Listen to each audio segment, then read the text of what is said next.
My name is Kasboi.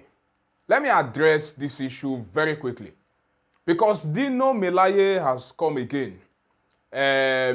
This time, he's saying a lot of things that I want you to hear for yourself.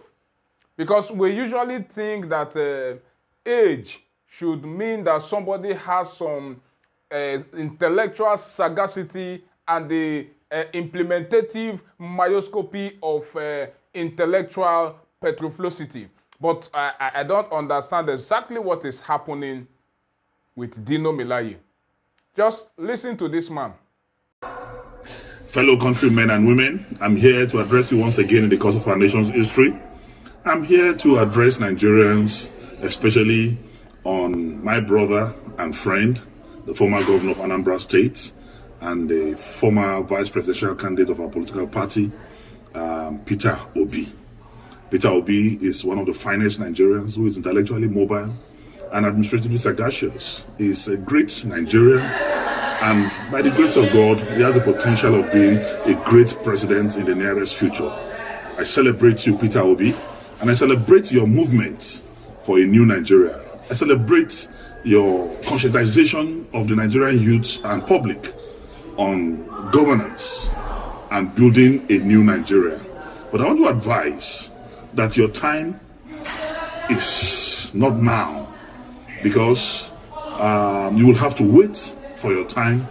I've listened to your postulations, I've listened to your arguments, I've listened to your deliveries, I've listened to your campaigns, and I can say that 90% of your campaign is dwelling on reducing the cost of governance.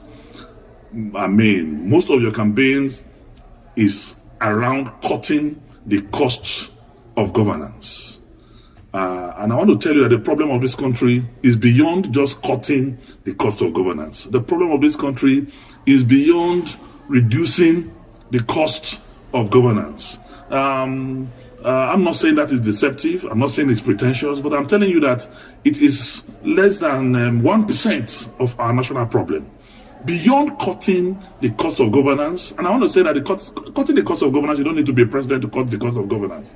If you have a very effective minister of finance, you have a very effective minister of budget and planning, you have a very effective CBN governor, you can cut governance. You have a very effective chairman of the economic team. You can cut governance with the cooperation of a president. But I want to say that that is not our major problem today in this country. What we need today in Nigeria is to unify this country. Nigeria has never been this divided in our national history. Not even during the Civil War are we this divided. There is no trust between the North and the South.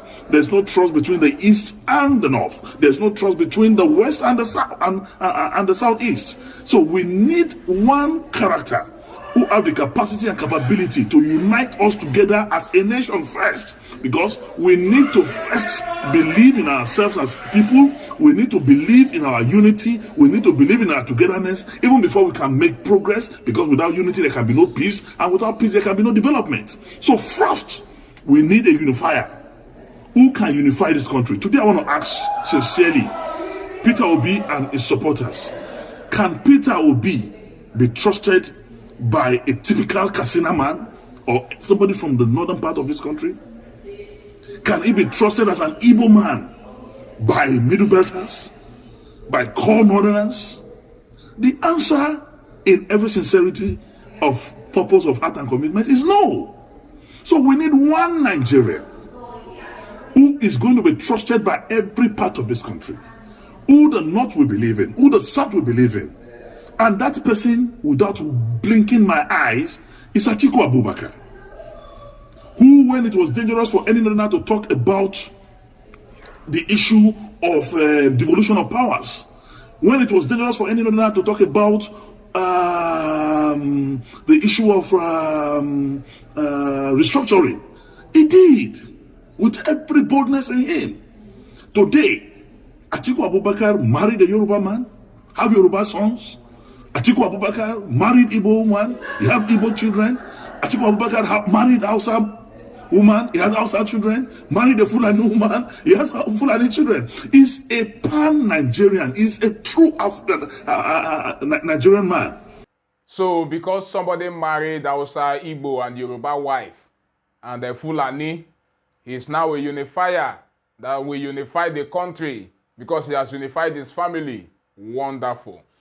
Whoever knows Dino Melaye should help me tell him to, as a matter of urgency, galvanize and accentuate his intellectual sagacity in a metabolic addendum of infrastructural diplomacy. Let me break it down so you can understand me better. I am implying that the aggravative simulacrum of this piosity is tandem with the infuriative metabolic assimilation of an inconsequential diplomacy that is perpendicular and simulacrum to the pari passu of a divergent anomaly and instigational diplomacy. Do you understand me at all?